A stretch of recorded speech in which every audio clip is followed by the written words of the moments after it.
Welcome to the deep dive. Today, we're tackling a really fundamental idea. All facts are matter, for all aspects of life and nature. Yeah, it's a pretty profound starting point. It immediately makes you think, okay, materialism, physicalism, these kinds of concepts. Exactly. And our mission in this deep dive is to really unpack what that means, explore its reach across history, culture. Different fields, too, right? Yeah. Biology, physics, philosophy. Right. Even psychology. Right, the works. And we'll also be looking at how humans and AI approach this idea, this kind of material universe idea. What's immediately striking, I think, is just the sheer breadth of it. Yeah. It's not just about, the physical objects we can touch. Real. It suggests everything we consider real, our thoughts, history, it all somehow has a material basis. Which makes you wonder, well, what are the implications if that's actually the case? Exactly. So, okay, let's get a solid foundation. Let's clarify some of these core terms. Materialism, at its core, it proposes that all facts, including mind, will, history, all of it, are either dependent on physical processes or reducible to them. Reality, in this view, is just matter. And everything comes from material interactions. Okay. So you've got historical figures associated with this. Yeah, think Leucippus, Democritus back in ancient Greece. Much later, D'Holbach, Lemaitre, then Marx and Engels, they all built on this sort of thinking. Right. And if we bring that up to date, physicalism, that's kind of the modern version. Yeah. More scientifically informed. That's a good way to put it, yeah. It expands physical beyond just, tangible stuff. To include energy, physical laws, space-time. Information, even as physics understands it, it's a much more inclusive picture of what's fundamentally real. Right. And underpinning this, how we even know this material world, that's where naturalism comes in. Exactly. Naturalism basically says everything that exists, every being, every event, it's all natural. It falls within the scope of science. So nature is, in principle at least, completely knowable scientifically. Right. F.J. Woodbridge was a key figure there. Naturalism really gives the epistemological grounding for materialism and physicalism, how we can claim to know it. This brings up a really crucial point, though. What we even mean by matter has changed so much over time, hasn't it? Oh, absolutely. Early ideas were often about, hard little particles, indivisible things. But modern physics paints a very different picture. Energy, fields, quantum stuff. It's much stranger. Totally. So when we say all facts are matter, the definition of matter itself is dynamic. It evolves with science. Right. It's not a static definition. Not at all. And that's where bringing AI into this gets really interesting. AI systems themselves, they're material things. Hardware, electricity. And they model reality. They can act as analytical tools. So you get this fascinating loop. A material system, the AI analyzing a universe, we're saying, is also material. Right. And what's really thought-provoking there is that AI's understanding is based on algorithms, patterns it finds in huge amounts of, material data. Which is very different from human understanding. Totally different. Ours is tangled up with subjective experience, emotions, consciousness, all that messy stuff. So comparing these two approaches, maybe that tells us something new about understanding itself. Could do. Definitely worth exploring. Okay, so let's dig into the history a bit. Where did this whole idea that everything boils down to matter actually start? Well, you find some fascinating early roots in the ancient world. In Greece, like you said, Leucippus and Democritus had atomism. Right, tiny, indivisible particles. Exactly. Atoms moving in empty space. That was a radical attempt to explain things materially, without gods or myths pulling the strings. And was that just a Greek thing, or did similar ideas pop up elsewhere? No, not just Greece. Over in India, you had the Charvaka school. They were pretty strikingly materialist for their time. Really? How so? Well, they rejected supernatural stuff, focused only on direct perception as knowledge. They even thought consciousness was just a product of the physical body. Wow. Okay, so fast forward quite a bit. Enlightenment, scientific revolution. That feels like when these materialist ideas really started gaining ground. Oh, absolutely. You're spot on. The rise of empirical science, observation, experiment, reason that was key. So thinkers like Bacon, Hobbes, Locke. Yeah, and then in France, people like D'Holbach and Lemaitre, they started offering material explanations for things, challenging the old religious or, idealist views. It was a huge shift. And then 19th century, materialism takes this big social and economic turn with Marx and Engels. Their materialism wasn't just about atoms and physics, was it? Not primarily, no. Marxist materialism, historical and dialectical materialism, it focused on the material conditions of society. Like how we produce things. Exactly. The economic system, the technology, that's the base, the driving force of history, according to them. It shapes social structures, politics, even our beliefs. That's a powerful claim, material circumstances driving history. And this focus on material reality shaping culture, that goes beyond just history, right? It does. You see it in anthropology, too. Marvin Harris came up with cultural materialism. Okay, what's the core idea there? He argued that a society's material realities, its environment, tech, economy, what he called the infrastructure, fundamentally shape its social organization, the structure, and its ideas and values, the superstructure. He used that famous example, didn't he? The Hindu reverence for cows. Exactly. That's the classic one. Harris argued the taboo against killing cattle, while it looks like a purely religious belief, actually has deep ecological and economic roots. Because they're vital for agriculture, labor, fertilizer. Precisely. Protecting them has real, tangible material benefits for that kind of society. So the belief supports the material reality. Now, we need to be clear here. This philosophical materialism, the idea that reality is matter that's different from just being materialistic in the everyday sense, right? Liking stuff. Oh, absolutely crucial distinction. Yeah, philosophical materialism is a claim about what is. Economic materialism is about what you value. Owning possessions, wealth. Right.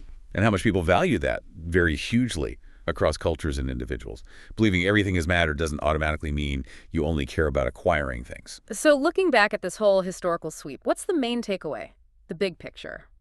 I think it's a trend towards demystification.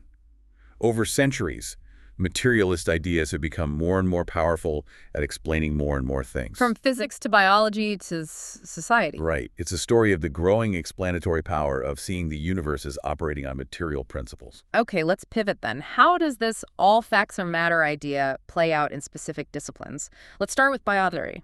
How does life itself fit this materialist view? Biology offers a lot of support, actually. I mean, think about what defines life.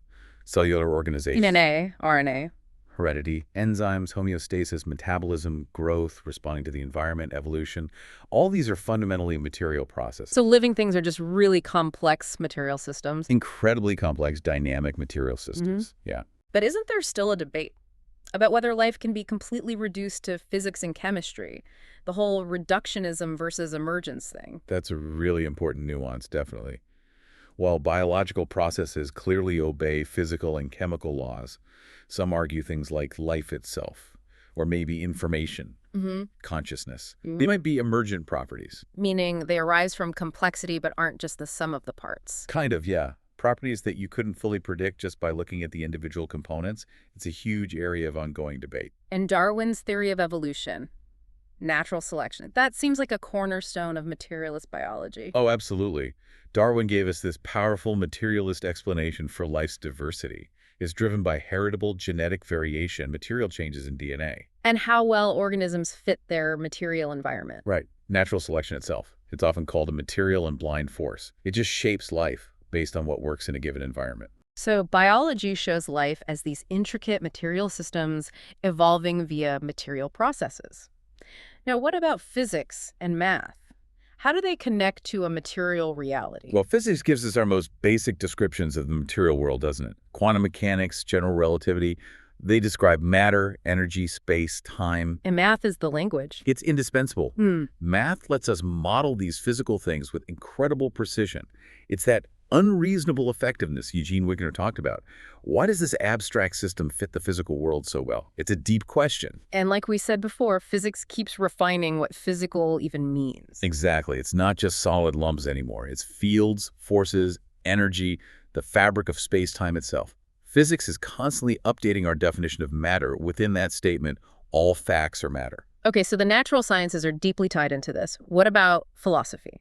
Specifically epistemology, how we know what we know. Epistemology digs into how we get knowledge about this material world. Yeah. You've got the classic debates, empiricism versus rationalism, experience versus reason. Yeah. But if you bring in cognitive science, it suggests our belief systems themselves. How we interpret reality are grounded in our neurology, our psychology. So shaped by sensory input, biases, emotions. Culture, yeah. Even our knowledge of the material world is filtered through these material systems in our brains. It really feels like this core idea, all facts are matter, just ripples out everywhere, touching how we understand ourselves, the universe. Let's think about the personal impact now. Our individual psyche, our experience. The implications for individual experience are pretty profound, yeah. Take just basic perception, how we see reality. It's not like the camera, right? Not at all. Our brains are actively interpreting past experiences, what we're interested in, our mood. It all acts like a filter on the information coming in from the material world. And you mentioned cognitive biases earlier. How do they fit in? Well, biases show this active interpretation in action, like apophenia, seeing patterns in random noise. Finding faces in clouds or meaning in coincidences. Exactly. Our brains are pattern-matching machines, sometimes creating connections that aren't objectively there in the material facts. It creates this tension, doesn't it? We're material beings in a material world, but our understanding is always subjective, filtered. So our beliefs form through that active process, influenced by experience, culture. And you mentioned embodied cognition, too, the body's role in thinking. Right. Embodied cognition argues our thinking isn't just brain-bound. It's deeply tied to our physical bodies, our senses, how we move and interact with the material environment. So learning, even abstract thought, is shaped by physical engagement. That's the idea. Yeah. And emotions. How do they fit the materialist picture? From that perspective, emotions are basically complex neurobiological, psychological responses to our material existence and what happens in it. They're rooted in physical brain and body processes. And contemplating a purely material existence that can bring up anxieties. It can, what we call existential anxieties, about meaning, death, our place in it all, especially if there's no inherent purpose or afterlife built in. Makes sense. In self-preservation, that basic drive is obviously material. But the self, who are we if not an immaterial soul? In a materialist view, the self is usually seen as emerging from the complexity. Brain, body, experiences interacting. It's a product of material processes. Not a separate entity. Right. And interestingly, some research looks at links between, say, low self-esteem and maybe higher economic materialism. Like pursuing stuff might sometimes compensate for a lack of inner worth. Existentialism seems relevant here. You mentioned facticity. Yeah, existentialism talks about facticity, the given unchangeable material conditions of our existence. Birth, body, past. Stuff you can't change. But within those limits. Within those material constraints, existentialism stresses our radical freedom and responsibility to create meaning through choices and actions. And the importance of feeling grounded in reality becomes really clear when you think about things like derealization or depersonalization. Exactly. Those experiences feeling unreal or detached, they really highlight how crucial our emotional, our affective connection to the material world is for just feeling real. It's not just intellectual understanding. So this materialist view goes deep personally. Now let's zoom out. How does it shape societies, ethics, values on a bigger scale? The impact on how we analyze society is pretty big. Philosophical materialism, especially through Marxism, gave us tools to look at societal development, economies, power dynamics. Arguing material conditions are the drivers. Fundamentally, yeah. The way society produces things shapes the institutions, the politics. And again, that's different from economic materialism valuing stuff. Right. And that kind of economic materialism, consumer culture, Sure. It can have downsides. Inequality, environmental issues, maybe lower well-being if accumulating things becomes the main goal. Is there a risk that philosophical materialism, if it doesn't offer other sources of meaning, could sort of accidentally push people towards economic materialism? That's a really interesting question to consider. If traditional sources of meaning fade, maybe defaulting to material accumulation becomes easier. It's complex. What about ethics? If there's no God or supernatural source for morality in a materialist world, where do right and wrong come from? That's the challenge for naturalistic ethics. It tries to ground morals in the material world, human nature, reason, well-being, social contracts, without invoking the supernatural. So things like evolutionary ethics or consequences. Exactly. Evolutionary ethics looks at how morals might have evolved. Consequentialism judges actions by their real-world outcomes. You can even have materialist takes on duty-based or virtue ethics.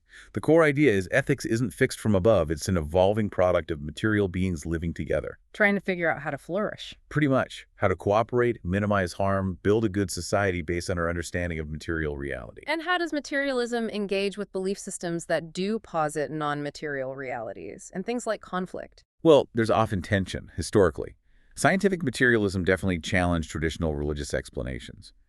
Regarding conflict, materialist views often point to resource competition, economic inequality, power struggles over material control as key drivers. As opposed to purely ideological reasons. Often, yeah. Though ideas clearly play a role, the materialist lens tends to focus on the underlying material interests and conditions. So individuals, societies. This idea all facts are matter really has far-reaching consequences. Okay, let's bring AI back in. How does human understanding of material reality stack up against how an AI might understand it? This is where the differences really pop. Human understanding is so rich, right? Shaped by evolution, our embodied experience, emotions, even thinking about our own death. We have this very practical, hands-on way of dealing with the world, learning by doing. Yeah, and we're constantly filtering through biases, beliefs. It's messy. And AI's understanding is just different, computation and data. Fundamentally different, yeah. AI systems are material hardware, yes. But their understanding comes from processing massive data sets, finding patterns, running algorithms. They can model physical stuff incredibly well, even analyze philosophy texts about materialism. But we need that weak AI versus strong AI distinction. Crucial. Today's AI is mostly weak AI, good at specific tasks, simulates intelligence. Strong AI, with real understanding, consciousness, human-like generalization, that's still hypothetical. So an AI can process data about materialism, but it doesn't have the lived experience. Exactly. AI is amazing at speed, memory, objective analysis of huge data. But it lacks emotional intelligence, real creativity, common sense, handling ambiguity like humans do. And the big one, consciousness. That's the elephant in the room, the subjective, what it's like feeling. Materialism struggles to fully explain human consciousness, the hard problem. And that same gap makes it hard to see how current AI could be conscious. So an AI could define consciousness based on data. Operationally, yes, based on inputs and outputs, but it wouldn't feel anything. It wouldn't have that inner subjective life. It sounds like human understanding is really thick, layered, textured, while AI's is currently thin, missing that subjective depth. That's a great way to put it, yeah. Even a perfect AI model of all material facts would likely still miss the qualitative feel of human understanding because it lacks our embodied emotional engagement. But even with those fundamental differences, AI can still help us understand material reality better, can't it? Oh, absolutely. Its power to analyze massive data, find hidden patterns, that's huge. It can model incredibly complex material systems. Climate, biology, the cosmos. Things may be too complex for our brains alone. Exactly, beyond human cognitive capacity in some cases. AI can also simulate human behavior, societal dynamics, letting us test materialist theories, how conditions affect outcomes. And even help with philosophy itself. Yeah, by analyzing huge amounts of text, finding trends, connections, different viewpoints on these big questions, it could spark new insights. So it's like this incredibly powerful analytical tool, even for those big existential questions. Well, it can't give us the answers to meaning or purpose, obviously, but it can definitely help us explore them, give us access to more information, more perspectives from history, like a super advanced research assistant. A philosophical assistant, maybe? I like that. And practically, it's being explored in sensitive areas, like palliative care communication analysis. But with huge ethical caveats, right? Absolutely. Need extreme caution there. Prioritize human connection, autonomy, always. And broader applications, enhancing well-being through this AI materialist lens. For sure. Mental health AI might help with diagnosis, monitoring, maybe even some interventions, potentially helping people cope with existential distress that might arise. Could it help develop ethical frameworks too? Possibly. By modeling consequences of different principles. And in education, personalized learning, fostering critical thinking about reality, consumerism. Maybe even helping tackle the negative sides of economic materialism. Yeah, analyzing economic data, informing policies for sustainability, equity. It could play a role. It's fascinating how this materialist framework, combined with AI's power, opens up so many avenues. But there are tensions, ethical watchouts. Absolutely critical to keep in mind. The risk of over-focusing on the quantifiable, neglecting the subjective quality of life, that's a big one. And the paradox. More understanding leading to more anxiety. It's possible. A deeper grasp of the vast, complex material universe might feel overwhelming or make us feel insignificant. It's a powerful tool, requires very careful handling. Okay, let's tackle some specific big questions within this framework. First, consciousness. How does a materialist view, maybe with AI insights, handle human consciousness versus AI systems? Right. Materialism usually sees human consciousness as emerging from brain complexity. But how physical processes create subjective experience, qualia, what it's like feeling, that's the hard problem. Still unsolved. Lots of theories, no consensus. Exactly. AI, as we know it, doesn't have that subjective part. It simulates intelligence, but lacks the inner feeling. An AI could define consciousness functionally, based on data. But it wouldn't be conscious. Not in the human sense, no. That explanatory gap is still there. What about free will versus determinism? In a material universe where everything is caused. That's a classic tension. If everything's determined by prior physical causes, is our feeling of free choice just an illusion? Compatibilists try to bridge that gap. Yeah, they argue free will and determinism can coexist. Freedom means acting on your desires without coercion, even if the desires themselves are determined. And existentialists emphasize choice despite constraints. Right. Radical freedom within material facticity. Moral responsibility in a deterministic view often gets tied to our capacity for reason, impulse control. And AI, how would it model choice? Probably deterministically, or maybe probabilistically based on its programming and data. It wouldn't feel free will like we seem to. And ethics, again, if no supernatural basis, where do morals come from? From naturalistic ethics, grounded in material reality. Human nature, reason, well-being, social contracts. It sees ethics as evolving, constructed by societies to help us flourish together. Not dictated from above. Right. AI can be programmed with ethics or trained on ethical data, but it lacks genuine moral agency, that intrinsic sense of right and wrong. What about understanding conflict, aggression, cruelty, materialism's angle? Often focuses on material factors. Resource competition, economic inequality, power struggles over material control. Evolutionary psychology might see aggression as adaptive in some past contexts. And psychology offers mechanisms like moral disengagement. Right, how people justify harmful actions. AI could analyze conflict data, find patterns, but there's also the risk of misuse enhancing harmful capabilities. Finally, the human experience of reality itself, given subjectivity, biases, sometimes feeling detached. How does materialism frame that? Our understanding evolved to navigate the material world. Senses, reason, they're tools for survival. But belief systems filter heavily. Individual differences create varied experiences. Like derealization showing the need for emotional connection. Exactly. Materialism acknowledges our cognitive toolkit is powerful but flawed, prone to biases like apophenia. AI perception, as data processing, might avoid some human biases but lacks our intuition, creativity. And the really big questions. Existence, life, meaning, death. Materialism defines life biologically, a complex material phenomenon.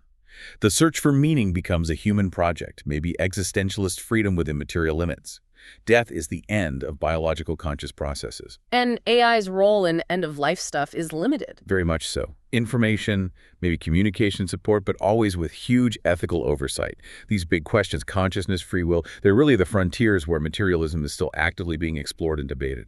So looking back at this whole AI-inflected exploration, a few things really stand out, I think. We've seen just how far-reaching the materialist or physicalist framework is for understanding everything. Right. Its explanatory ambition is huge. And we've really drawn out those key differences between human understanding, thick, subjective, embodied, and AI understanding, which is currently much thinner based on data patterns. A crucial distinction. And maybe most importantly, we've seen AI's potential as a tool to help us grasp this material reality better, maybe even improve well-being. Looking ahead, it feels like this conversation between science, philosophy, and AI development, it's only going to intensify, right? It'll keep shaping how we think about all facts or matter. Absolutely. Building AI that interacts with the world. You could almost see it as a massive materialist experiment in itself. It's bound to show us the strengths, maybe the limits, of this worldview. Especially around those really tough nuts like consciousness and real understanding. Yeah. And what's compelling is that a deeper, more nuanced grasp of materialism, maybe helped by AI's analysis, doesn't have to be bleak or purely reductionist. It can lead to wonder. Exactly. Awe at the sheer complexity, the potential that arises just from matter and energy interacting, from subatomic particles to us. And as we push forward with AI, the ethics become paramount. Absolutely crucial. Yeah. We need to be so careful, so thoughtful, ensuring these tools genuinely benefit people and help us understand our place responsibly. It feels like we might be heading towards a kind of coevolution between human and artificial intelligence. That's a fascinating way to think about it. AI extending our cognitive reach, our ability to analyze the material world. While humans bring this subjective experience, the ethical judgment, the search for meaning. It could be a powerful partnership, leading to a richer, maybe still challenging, but ultimately deeper grasp of our material existence. So as you, the listener, reflect on all this, here's something to ponder. In a universe where all facts are matter, what new kinds of meaning, what new purposes might emerge as our understanding keeps evolving, perhaps not along in surprising ways by artificial intelligence? It's definitely something worth thinking about. Thanks for joining us for this deep dive. This is DigitView.